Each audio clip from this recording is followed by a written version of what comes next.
I'm here today with Anya the Games Outreach Lead at Kickstarter, the biggest crowdfunder for video games. Kickstarter has just had its most successful year yet, and if a campaign is launched well on the platform, it's a great way to raise funds for developing games. Anya has had a prestigious history in developer relations, working in the senior role at Nickelodeon. She now works at Kickstarter with the big indie studios and first game developers to support them in launching their campaigns. We're here today at the Business of Indie Games Online Summit for an in-depth discussion to see how all indies, regardless of size, reputation and track record, can make the most out of Kickstarter. Anya, welcome. I'm very excited to have you here today.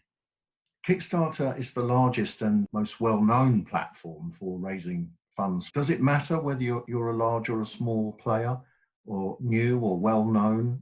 Is it a level playing field? It is a level playing field. It doesn't really matter if you're, a first-time creator or a well-established creator or a well-known creator. The cool thing about Kickstarter is that it's 100% even playing field. So everybody's sort of coming in as everybody sort of has the same opportunity and the same chance. What are the crowd's expectations these days? So, I think one of the things to keep in mind is that Kickstarter is, I think we're going into our 8th year or 9th year, something like that. So we're almost 10 years old. So, so the platform's really evolved and changed from sort of the days of oh, here's a quick paragraph of what my idea is to, we're going to need to see a little bit more. So I think that there's a higher expectation when people come to Kickstarter as game creators, and I think it's actually a really good thing. It creates more of a checks and balances system. So, sort of gone are the days of, again, a paragraph of an idea and maybe like a hand drawing. Instead, especially for video games, people really expect to see some sort of gameplay. That doesn't necessarily mean that you need to have a fully thought out, robust game necessarily in terms of this is the final gameplay of what we'll be seeing. But you do need to have something to show, even if it's like a vertical slice, something very simple, something relatively simplistic. But you need to be able to show something. Is a video enough, or do you actually need a playable code, do you think? You definitely don't need playable code. I sort of go back and forth on that. I think sometimes it can be super helpful, and sometimes it can also be a little bit of a detriment. Because if let's say that you have a playable demo, and let's say that it's 50% complete, you are potentially opening yourself up for a little bit more critique and criticism.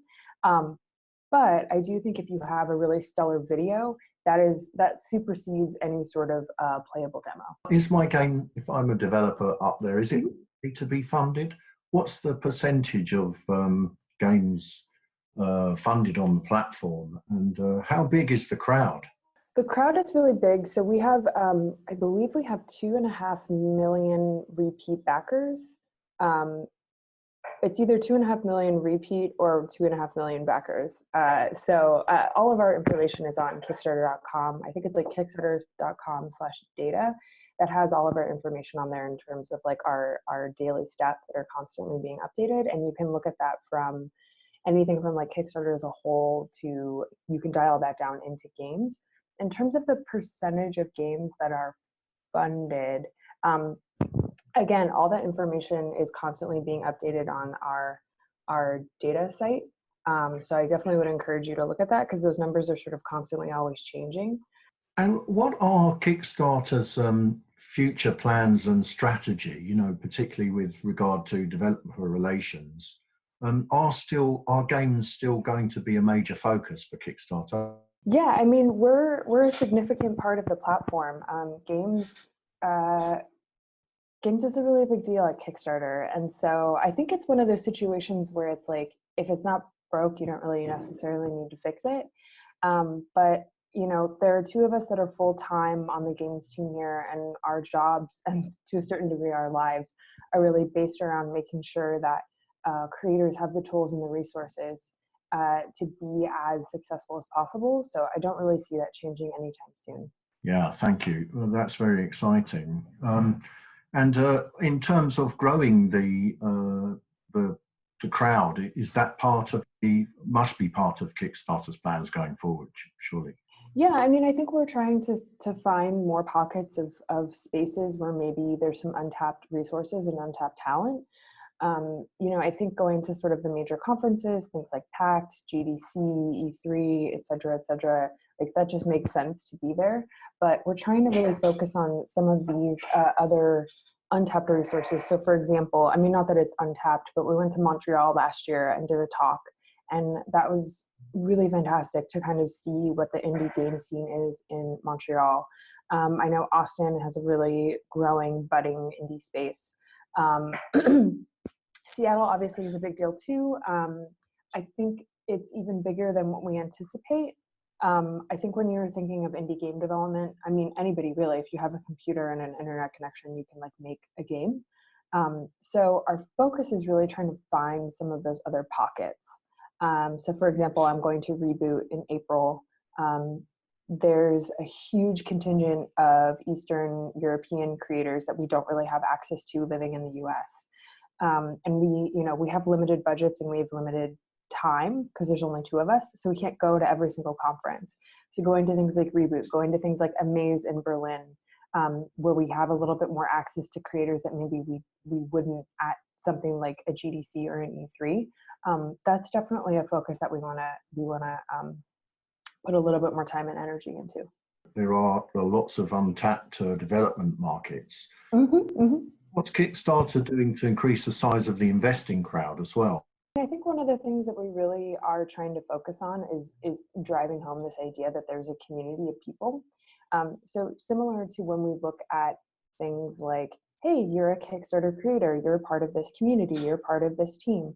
It's the same with backers. Like one of the questions we like to ask when we do talks at conferences is, who here is a Kickstarter creator? And, a lot of people raise their hands.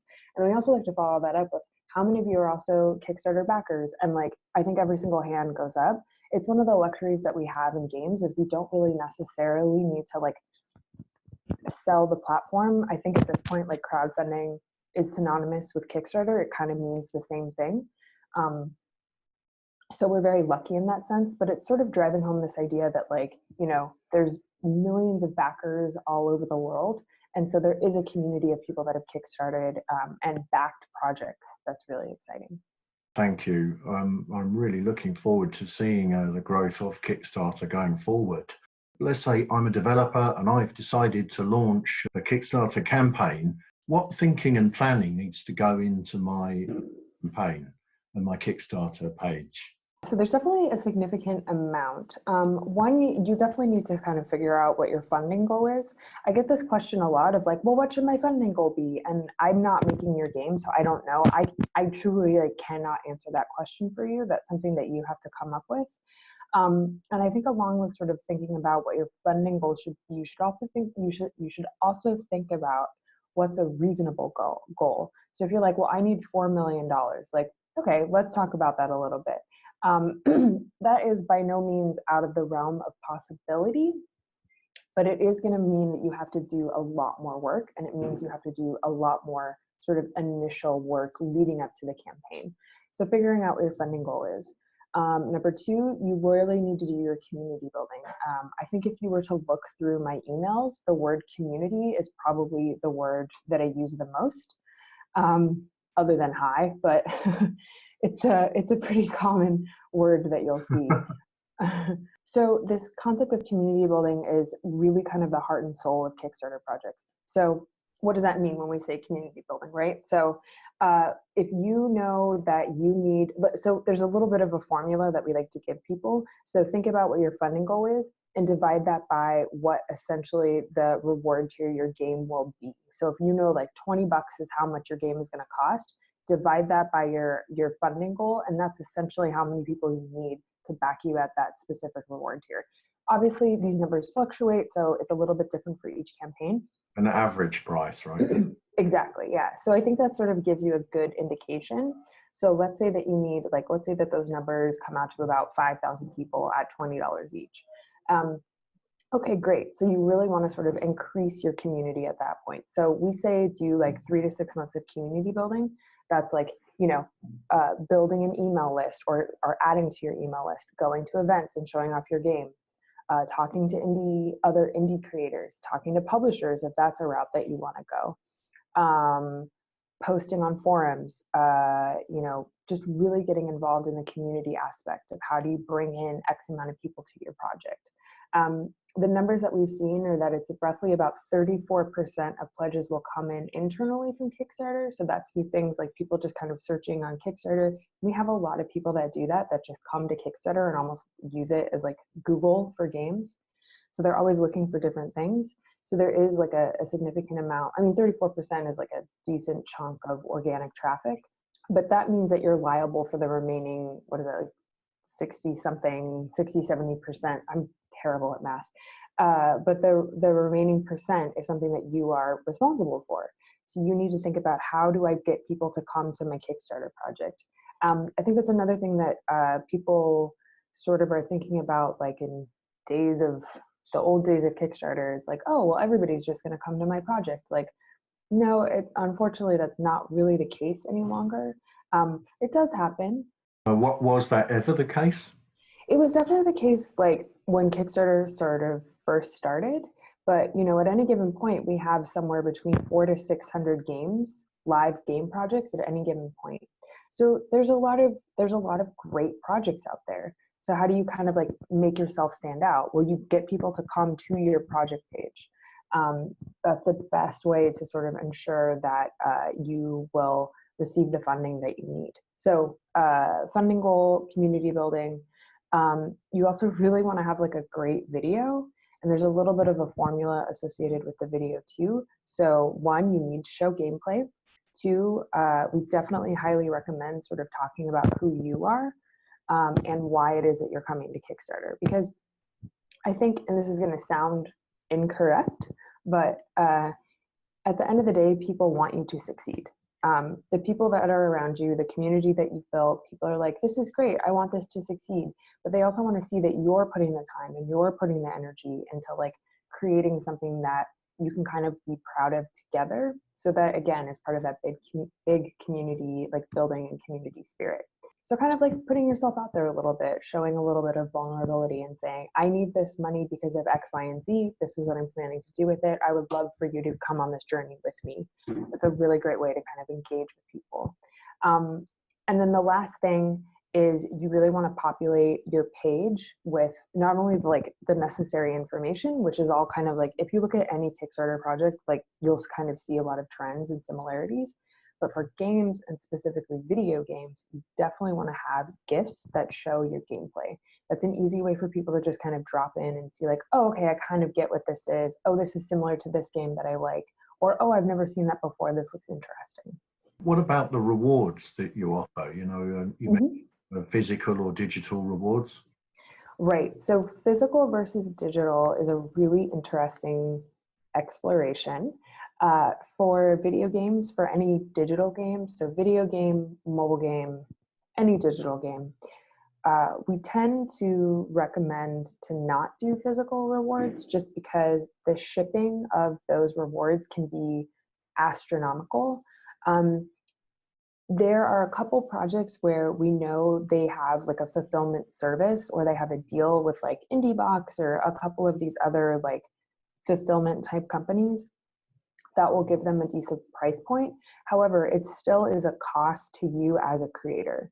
So unless you have like a deal in place, or you're like, got it, I actually work at a shipping company, or, you know, various other factors, we tend to recommend to not do physical rewards. In terms of the digital rewards, I mean, it's pretty straightforward, like things like a wallpaper, the actual game, of course. So if you're like, okay, well, $20 you get the game, and then at like $50, maybe you get 3 games or 2 games, right? So that's like 3 different codes through Steam or Itch or whatever. There's a ton of really interesting things that you can do. I also think people can get super creative with rewards. There's a lot of customization that I've seen that I think is really fascinating. Obviously, if it's something where you're like, I fundamentally have to change my game, I would avoid doing that. But if you have a little bit of wiggle room, and this these would also be for much higher tier rewards. So maybe for like $2,000 or like 2,500 or 3,000, et cetera, et cetera. You could do something where for that specific reward tier, that person who backs at $3,000, let's say, they can come up with like the final boss of the game. They develop that with you. So having that interaction again is like really, really important, especially at those higher reward tiers.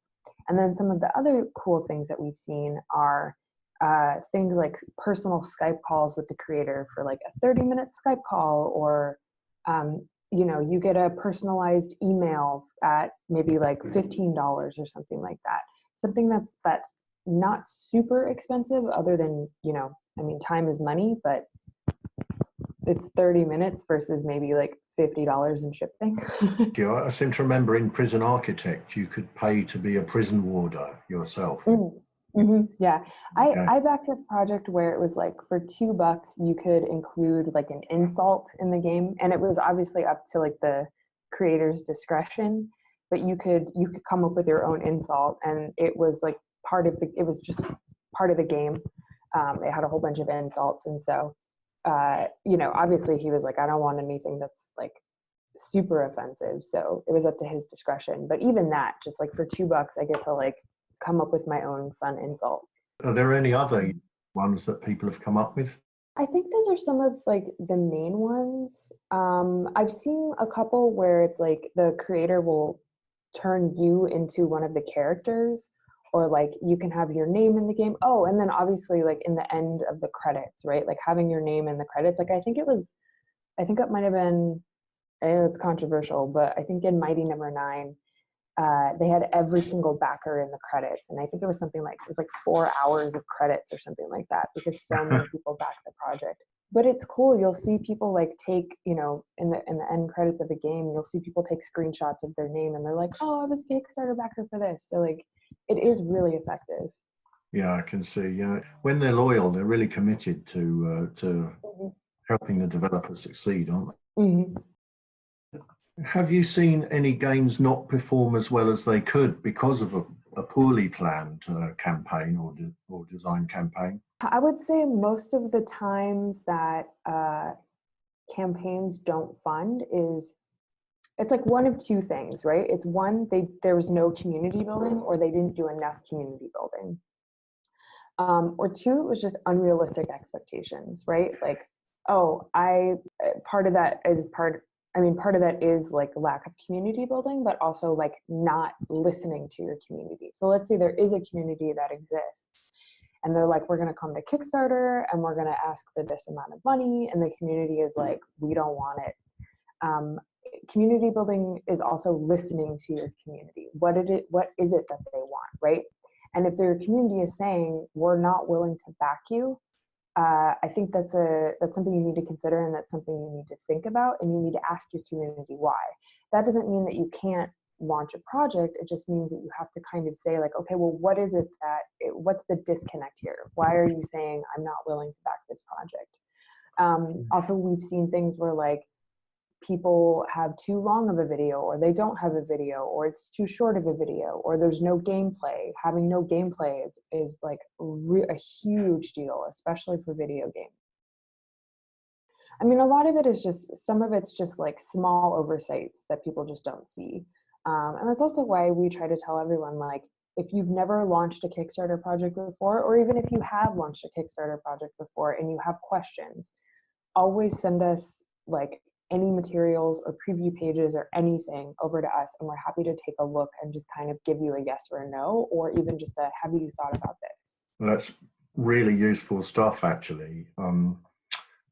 It's would seem a shame to sort of make all that work and then, you know, have those small oversights stop you from what you're doing.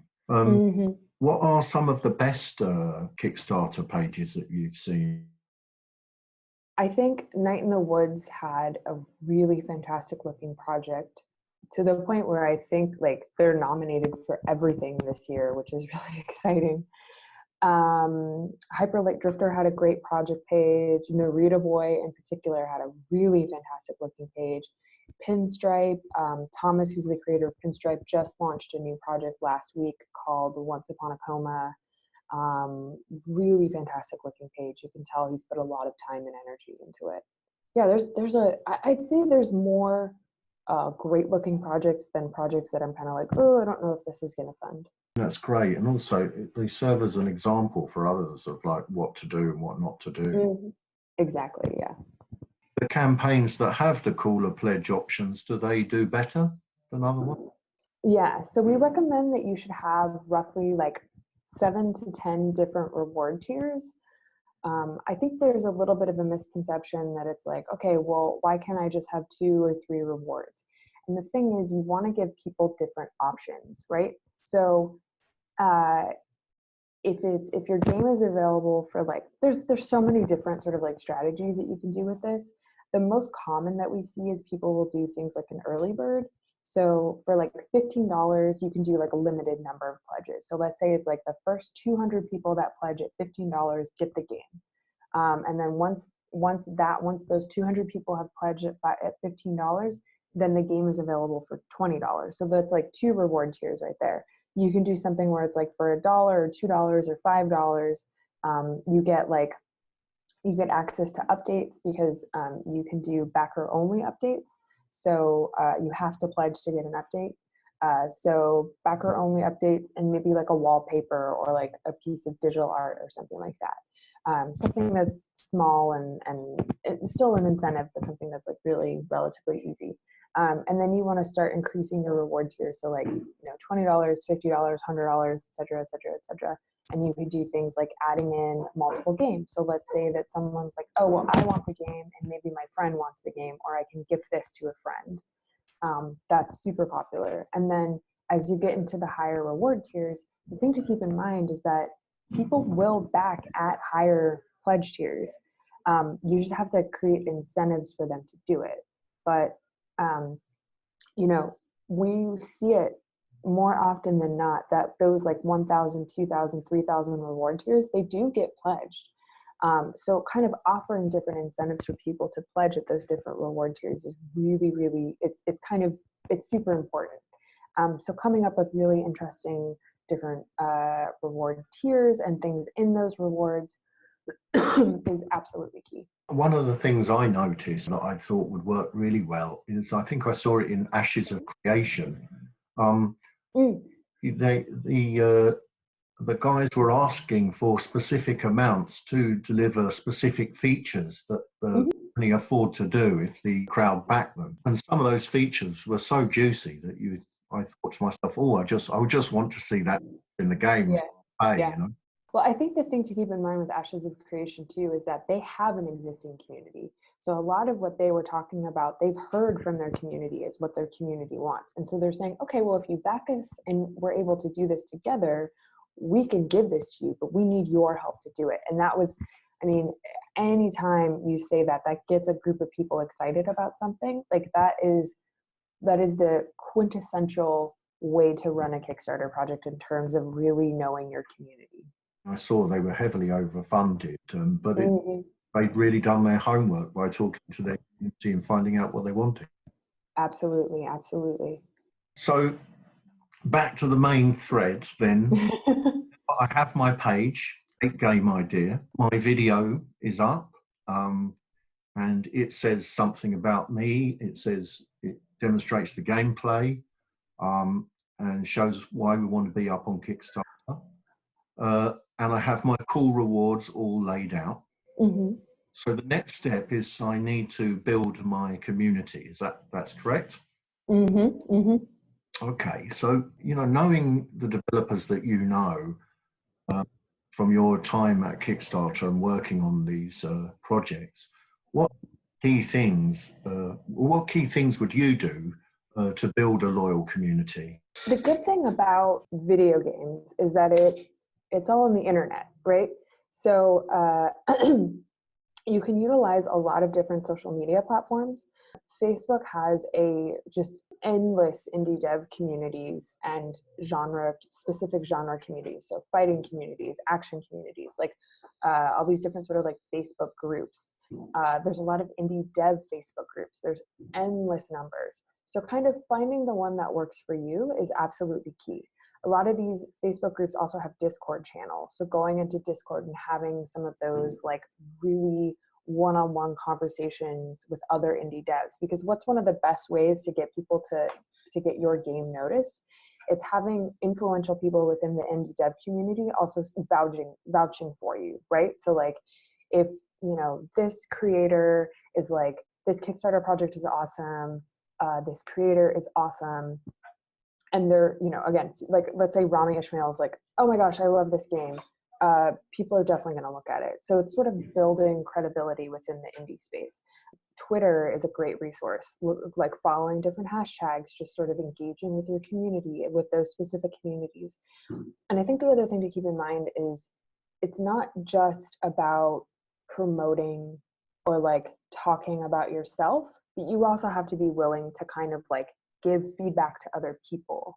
You have to be willing to like talk to people. You have to be willing to say, like, if someone has a problem, let's say it's like a programming problem or an art problem or whatever it is that you're able to kind of help with, you have to be willing to kind of provide feedback and help each other. That's really important. You have to become part of the community for real. Exactly. So like if you can go, you know, if you can go to some of these events like a PAX or a GDC or an E3 or I mean, those are all US based.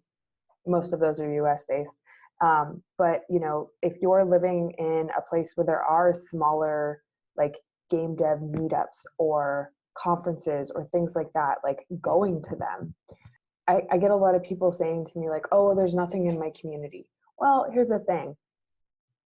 Doesn't really matter where you live. Someone else where you live is going to be playing games.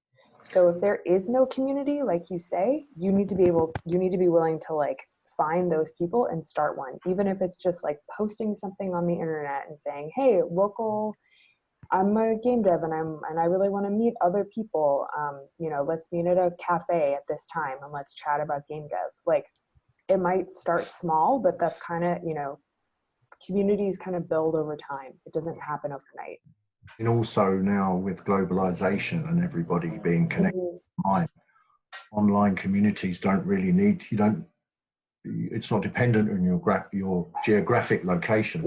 Yeah, exactly. So then the other side of that is you have to be willing to kind of like give people something that you're working on. I think there's a lot of tendency to say like, oh, it's not perfect, I don't want to show it off. Like, no, it's okay, it's fine. I mean, you don't have to like necessarily show everything that you're working on to every single person, but what you are comfortable with, like maybe just slowly rolling it out to like a handful of different people.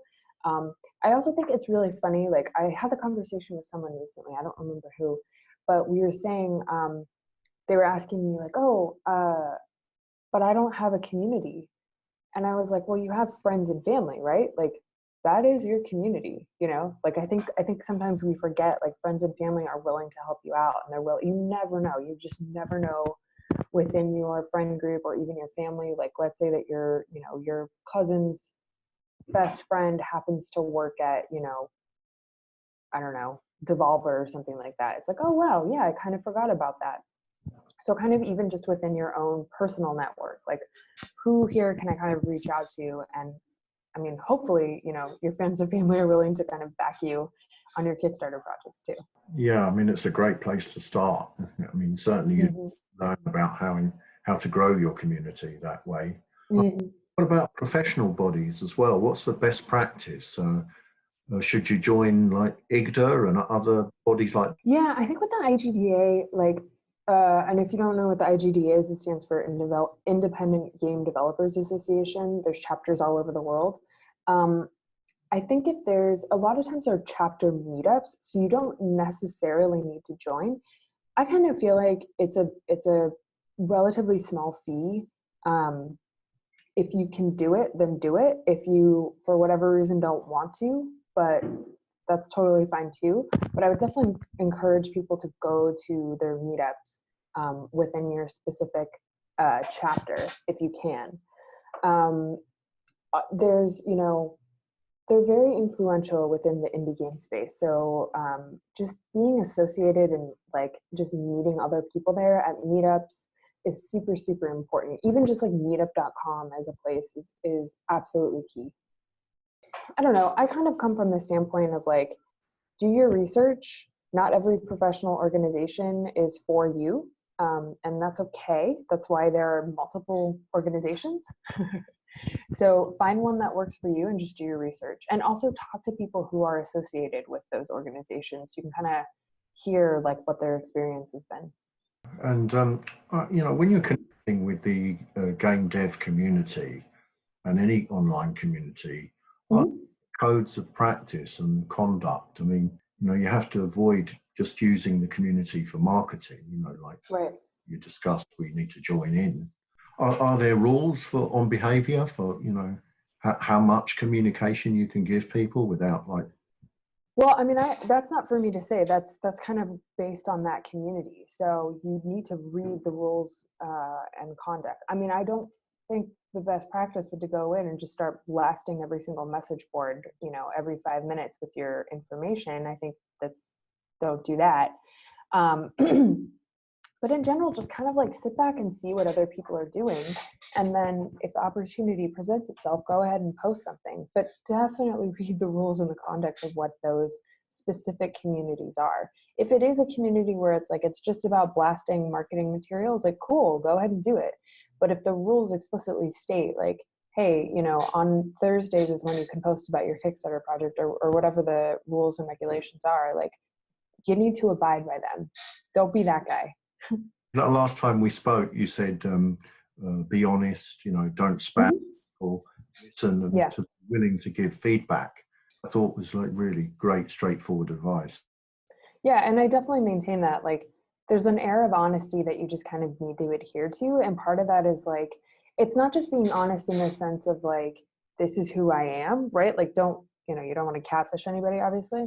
But also like, if you don't know what you're doing, it's okay to say that. Or if you have questions, like, it's okay to ask them, even if you think it's like, oh, this is an obvious question, or oh, this is a dumb question, or things like that. Like, no, it's okay to ask, because most likely other people within those communities have the same question. So it's better to ask it than to kind of sit back and say like, oh, I don't want to ask it because I might get made fun of. Like, okay, who cares? You know, you already said, you know, with the community and talk to people. And you also said not to make your entire account about just your project. But I imagine you should limit your posting as well, you know, not, as you said, not flame people. Yeah, and again, it's like reading a room, right? Like, you kind of need to see like, what is this community about? How are other people engaging with this community? In terms of like E3 and GDC and some of the larger conventions and stuff, what role does face-to-face networking play in community building? That's really, I mean, if you can do it, it's key. Part of it is like, it's so much easier to put faces to names. There's so many people that I've met through email where I was like, oh, this person's going to be, you know, probably similar to like this friend of mine or this other person that I've met. And I meet them in person and it's a totally different experience. And those are so much more memorable than like maybe a posting or like a tweet or something like that. Having that face-to-face connection and that time to actually talk to people is really, really important. I also like fully recognize that things like E3, it's not just like, I don't know how much an E3 badge is, because I know they just last year, they opened it up to the public and it was a nightmare. They did that once before, actually, didn't they? It's a whole thing. But, you know, E3, regardless of E3, GDC, for example, like San Francisco is not a cheap city to, number one, fly to, and to number two, stay in. So I fully recognize and fully understand that it's not the most cost-effective thing or even possibility for people to go to these events. But again, if it's something within your local community that you can do, where you can know maybe there's another person that does like game dev, or somebody that's like even just a fan of games within your community locally, having that face-to-face time is extremely important. So what sources would you suggest for developers to initially get information on, building a professional marketing plan, modeling it on the publishers and mastering social media? So I think one of the things that you want to do is you kind of want to like follow people who are already doing it, right? So if there's someone where you're like, man, this person's so good at marketing themselves, or this person is so good at, utilizing social media. Well, look at what they're doing. What are they posting about? How are they posting? How often are they posting? Just like do some research.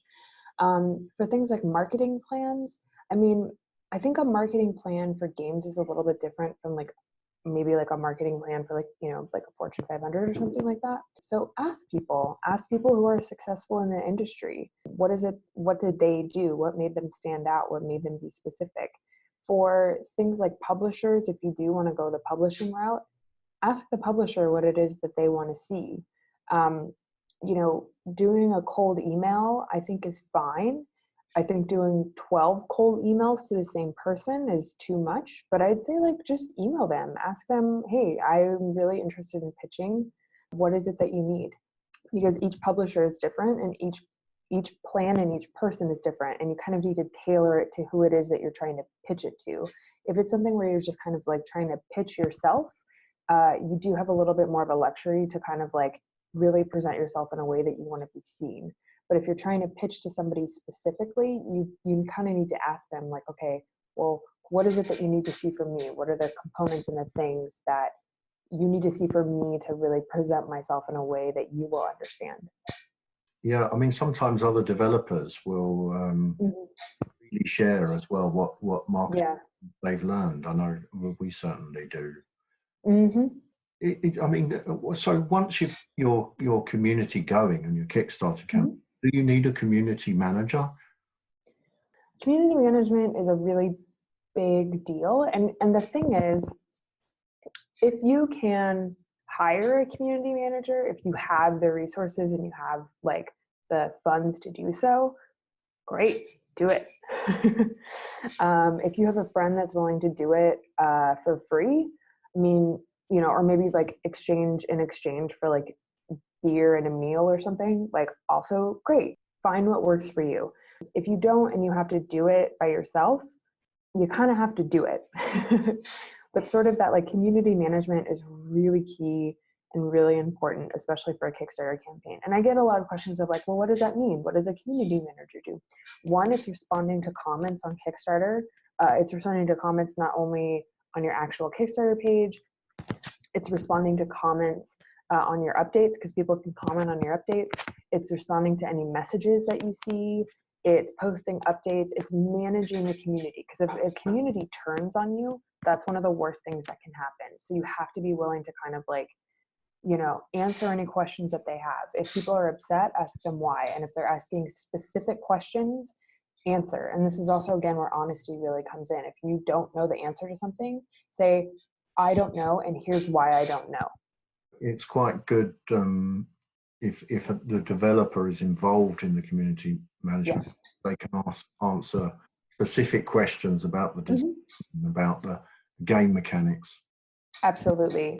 The more that you as the creator can be involved with things too is absolutely key, but having a community manager is someone who can kind of round out a lot of the questions and maybe manage like, oh, okay, I see the trends that are happening here. So there seems to be a lot of questions about this. Our next update should really be about this. That's the role. Yeah, that makes a lot of sense. I mean, I suppose you can produce a frequently asked questions from that. Yeah. Well, we have that on Kickstarter. We have an FAQ section, but even just like, let's say that you're like, oh, I suspect these are the questions that I'm going to receive. But let's say you get a whole other slew of different questions, responding to those in an update or even adding those to an FAQ or the project page, absolutely key. How long does it take to build a community before launching the Kickstarter campaign? it's really difficult to say. We sort of say spend 3 to 6 months doing so, but I know creators that have done like 2 to 5 years of community building. Those are definitely sort of extreme cases. Right. But I would say 3 to 6 months is roughly the average that we see. A few years of community building, that's incredible. For really big games, or why such an extreme? Sometimes it's because of their solo creator. So doing it all by yourself, like you just don't have, not having necessarily a team behind you, it makes it a little bit more difficult. But generally it's a solo creator. A lot of times too, it's a community that sort of has already existed and they just didn't know it existed. And so maybe, they were like, oh, wow, I didn't even realize I could launch a Kickstarter project. And so they've just had a community for 5 years and didn't realize it existed. So it's kind of tracking down where those communities actually are. As I suppose in the main, as we touched on earlier, the community will let you know pretty quickly whether they're interested in the game or not. Oh yeah, they will let you know. Do you have any examples of campaigns that have worked really well? There are two that I'm thinking of in terms of community building and outreach and utilizing social media. One is Pinstripe. Thomas Brush, who's the creator of Pinstripe, he really utilized social media in just an extremely compelling way. He did years of community building. And the team behind Adventure Pals, Massive Monster, they also really, really understood how to engage within their social networks and their social communities. Twitter, Facebook, things like that. Just like they knew how to engage with those specific people. And I think one of the common threads that I've seen is that they posed questions to their communities. So they asked their communities, hey, what do you think of this? Or we're thinking of adding this to the game. What do you think? So it's not just we're doing this is what we're doing, this is how we're running it. It's allowing people to really respond and talk to you. Yeah, thank you. Great contribution, because you're actually getting your design kind of hammered out on the anvil of the audience itself. Yeah, exactly. So there's a lot of chatter online, on the on social media, claiming funding doesn't work. Yet Kickstarter has had its most successful year yet. Congratulations with that. Thanks. Are there any myths that you'd like to dispel today? For example, we've heard that within the first, you must, fund within the first 48 hours, or otherwise your campaign is dead. That one is such a strange myth to me, because if that was the case, we would tell people that you should just run your campaign for 2 days, right? Like, we don't say that at all. We tell people like there's a sweet spot for running your campaign, and it's anywhere between like 30 to 35 days. You want to avoid launching and ending Fridays, Saturdays, Sundays, and any major US holiday. So if that's like your campaign's going to be 30 days to 35 days, right? That's why we say 30 to 35 days. That's the sweet spot for funding. 75% of projects don't fund in 48 hours. So it's a very strange rumor, and I don't fully know where it came from, but it's definitely not true by any means. This whole idea of like, oh, crowdfunding doesn't work. I can tell you that our numbers for last year, when we looked at them, we had a video game fund every single day with the exception of 1 day. Or I'm sorry, for 7 days. So there were 7 days and 365 days of a year where a video game did not fund. So that means I think it was like 358 days of video game funding every single day. So if crowdfunding doesn't work, like it's not true. That's a fabulous statistic, actually, Yeah, it's really, it's extremely compelling. Are there games that don't fund? Yeah, they don't. That's kind of part of it. That's the risk that you take with putting your project out there. I would also mention that like there's a handful of games where they didn't fund their first time, but then they came back, they kind of looked at what was going on and they were like, oh wow, we didn't do enough community building. Oh, our game wasn't in the right state to be crowdfunded. Oh, okay, maybe our community didn't want this, or maybe it wasn't ready for whatever reason. And they came back and they funded quicker. We've also seen that if you don't fund your first time around, but then you come back, it actually increases your risk of being funded. And then on top of that, the more you run Kickstarter projects, the quicker you end up funding. And that's partially because you've kind of proven like, oh, I'm able to do this. I can actually like, I can make a cool thing, I can get it funded, and then I can come out with it. I also think, unfortunately, like, I think that people like to talk about Kickstarter projects that either haven't funded or Kickstarter projects that have funded and have come out, but for whatever reason, people just aren't happy with it. And there's a difference between unfulfilled and not fulfilled. And so what I mean by that is games, like if you're unfulfilled with what the project has come out with, that's very different than a project that has just straight up not fulfilled, right? Like if you don't like it, that's a subjective thing versus this game never came. It's just not the same thing. So I think there's like a little bit of a gray area that to me is very black and white, but there's a gray area that people really like to live in. And it's frustrating for us because we'll see a lot of times, like if a game, you know, let's say there's a delay, it's automatically, oh, there's Kickstarter delay. But Night in the Woods, for example, tons of rewards, like really great project, a beautiful game, never, oh, that game was funded through Kickstarter. It's just Night in the Woods. And so there's hundreds of games, indie games that have come out over the last couple of years that have been funded because of Kickstarter. And so our name is never attached to like those success stories, but our name is constantly attached to, oh, this game didn't come out, or, oh, I didn't like it. So it's very strange. So I think that's where a lot of these rumors come from. I'm also happy to like any weird myth or rumor that people have about Kickstarter, I'm always happy to kind of hear them. Some of them are great, they're funny, and I kind of love them. The 48 hours one, for example, I'm like, if we're telling people that you need to run your project from 30 to 35 days, but then we're also saying, oh, but if you don't fund within the first 2 days, you should cancel your project. Like, what? It just doesn't make any sense. Are there any other ones that are as strange as that we can perhaps use today? We can dispel them. I guess you tell me. What have you heard? Like you need 30% of your community in advance before you go to Kickstarter. I would actually say it's more. I think you need more community before you come to Kickstarter. I would say more like 60 to 70%. But I mean, here's the thing. Like, I think you should try to bring the biggest community that you possibly can to Kickstarter. It's not an exact science like that, is it? Exactly, yeah. People have also said that you have to bring the game as far as possible, but that's not either, is it? It's not 100% true. Yeah, I mean, I think it's a situation where, like, again, being as honest as possible with people. I mean, if you're like, this is just my idea and I've done no work and I have no art and I have no gameplay, it's just this like crazy idea that I have.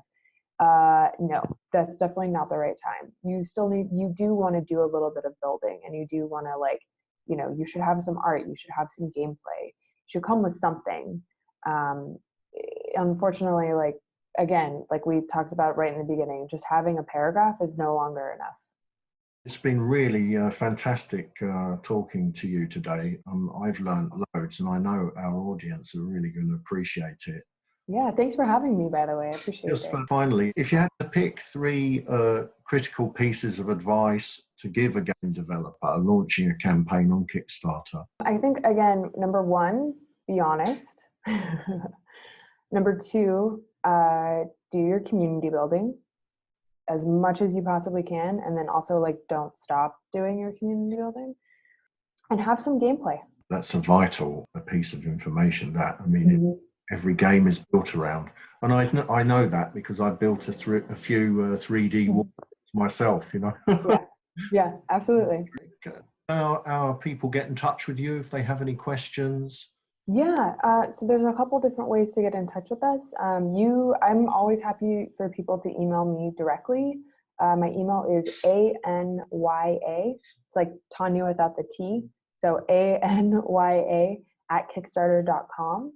Or you can email the games team email, which is just games@kickstarter.com. That also comes to us. That's probably the easiest way to get in touch with us. Thank you. That's fabulous. I really appreciate you being on today. Absolutely. Thank you.